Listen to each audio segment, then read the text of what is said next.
Video shows the moments leading up to a gun battle that killed Atlanta rapper Bankroll Fresh outside a Northwest Atlanta recording studio. Tonight, Atlanta police searching for persons of interest.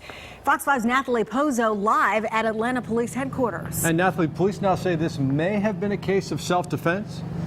Well, Restine, determining who started this gunfight has been a challenge for the Atlanta Police Department and also the DA's office. They're hoping by releasing this video tonight, it will help them identify other people who were present at the time of this gun battle and determine if this is a self-defense case. It's just after dark on a Friday night in Northwest Atlanta, and the parking lot outside a recording studio on DeForest Ferry Road is about to become a crime scene. Inside, a rising star of Atlanta's trap music scene curdling into something else. Within minutes, more than 50 rounds will be fired into that lot. When the smoke clears, one of Atlanta's most promising young rappers will be lying on the pavement, and the man who pulls the trigger will turn out to be someone the victim has known since they were kids.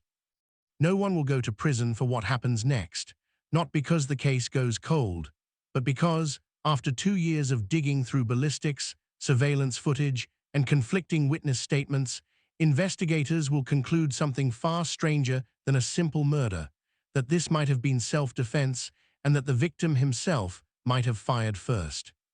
This is the story of Bankroll Fresh, his rise, the night that ended it, and the investigation that left as many questions as it answered. But what investigators uncovered next would change everything. His name was Trentavious Zaman White. The world knew him as Bankroll Fresh.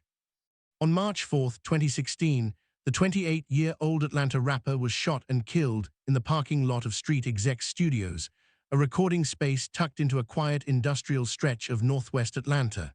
He wasn't an obscure figure. He was, at that moment, one of the most talked-about voices coming out of the city. Access to firearms in Atlanta's music scene, and a justice system forced to wrestle with a shootout where almost everyone involved could plausibly claim they were defending themselves. It's a case that, even years later, still divides fans, journalists, and true crime audiences who ask the same question. Was this a senseless tragedy or something closer to a fight that simply went too far, too fast, for anyone to control? Trentavious White was born on August 2, 1987, and raised in Atlanta's Zone 3 in the Mechanicsville neighborhood, a community that has produced its share of the city's hip-hop talent. Like a lot of artists from that part of Atlanta, music wasn't a side hobby. It was a way out. The name Young Fresh, grinding through the regional mixtape circuit for years before rebranding himself as named Mendez Owens, who performed under the name No Plug. The two had reportedly known each other since childhood. They weren't strangers crossing paths in a recording studio.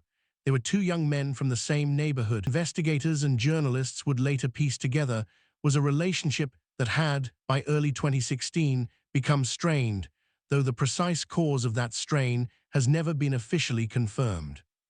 Online speculation in the years since has pointed to a personal dispute, even rumors involving a woman, but police and court records have never substantiated any specific motive. That ambiguity would end up mattering a great deal. On the evening of March 4, 2016, Bankroll Fresh was where he often was, inside Street Execs Studios, working. At some point that night, no two men inside the studio. Witnesses say it escalated from words into a physical fight, and that people in the room had to step in to pull them apart. No Plug left the building. By his own account, given months later in a recorded interview, he didn't go far and he didn't stay away. He said he came back to retrieve 2 cell phones that had been lost or left behind during the scuffle. That return is the hinge point of the entire case. Whatever the original argument was about, it was the second confrontation in the parking lot after tempers had already flared once that turned fatal. Witnesses described multiple people on both sides now gathering outside, and several of them, by police's own later admission, were armed. Investigators would spend years trying to answer one specific question. In that parking lot, who raised a weapon first? It's a question that shaped everything that followed. The shooting happened fast. Outside Street Execs Studios, in the dark of that parking lot, gunfire erupted between multiple people. It wasn't one shooter and one victim. It was, by the physical evidence alone, a shootout. When it was over, investigators recovered more than 50 shell casings from the scene, evidence of just how many rounds had been exchanged in a matter of seconds. Bankroll Fresh was struck multiple times. He was rushed for emergency treatment, but his injuries were fatal, and he was pronounced dead a short time later. At least one other person at the scene was also struck by gunfire, but survived. Atlanta police arrived to a chaotic scene, multiple witnesses, conflicting accounts already forming, and a parking lot littered with evidence of a battle rather than a single act of violence. From the outset, this wasn't going to be a simple case to close.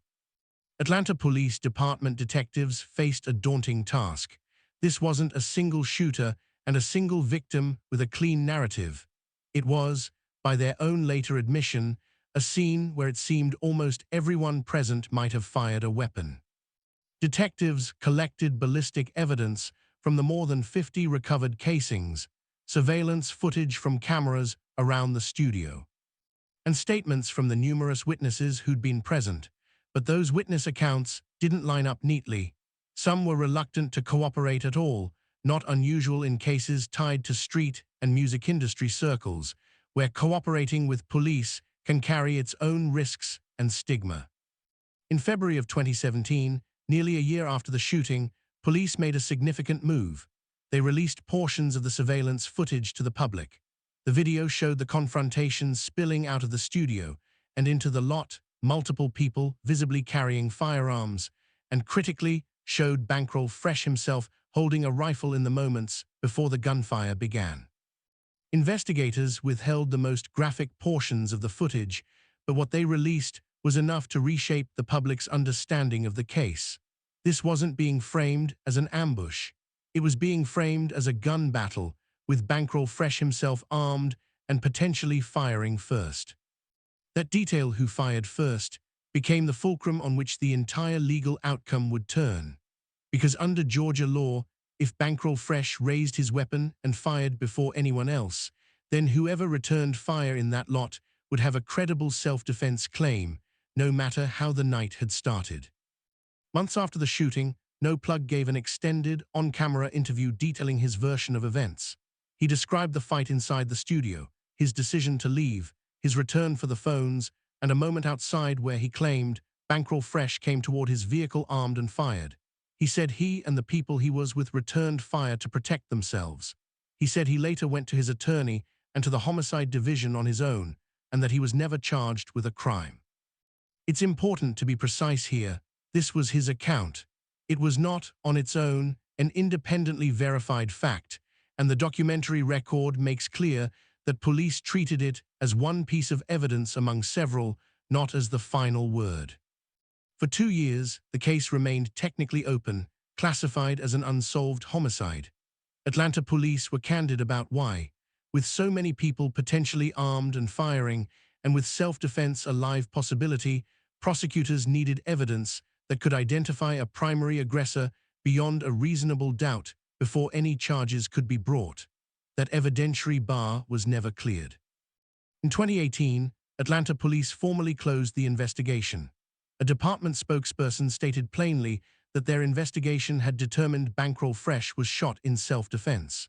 Shortly afterward, when the full case file was released, it filled in the picture further. The fatal shot, according to investigators, came from inside the vehicle No Plug had returned in, fired by someone in that car as gunfire was being exchanged. No criminal charges were ever filed against No Plug or against anyone else present that night. There was no trial, no jury, no sentencing, because, in the eyes of the Atlanta Police Department and the prosecutors who reviewed the case, the evidence pointed toward a mutual exchange of gunfire rather than a one-sided act of murder. For a true crime story, that's an unusual place to land. There's no neat villain, no courtroom reckoning. There's a closed case file that essentially says weapons were drawn on more than one side, shots were exchanged, and the young man who died may have been the one who started shooting. The reaction and his death followed 2 years later by a resolution that satisfied almost no one fully, left a complicated legacy. Fans and fellow artists mourned him publicly, and his music continued to circulate and grow in the years after his death, with posthumous releases keeping his catalogue alive.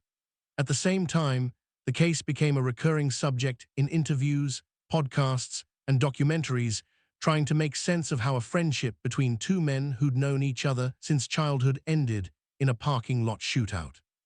For no plug, the public acknowledgement that he'd fired shots that night, even under a self-defense ruling, followed him into his own career and into countless online debates about what really happened, debates that continue among fans to this day. There's no record of formal legal or policy reforms tied to this case. What it did become, in the years since, is something more like a cautionary tale within the music industry itself, a reminder of how often personal disputes, weapons, and crowded studio spaces have intersected with tragic consequences in Atlanta's rap scene over the past decade. Trentavious White built a name for himself out of nothing, out of a neighborhood, a mixtape circuit, and a relentless work ethic that was finally starting to pay off when his life was cut short at 28. Bankroll Fresh, the artist, lives on in his catalog.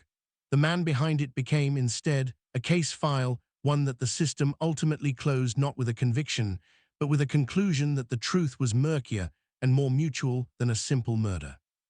What's documented is this: a childhood friendship, a fight inside a recording studio, a second confrontation in a dark parking lot, and more than 50 gunshots fired by more than one person. What remains undocumented, what police, prosecutors, and journalists have never been able to pin down, is the original motive and the exact, irreversible decision that turned an argument into a gunfight. Bankroll sometimes it.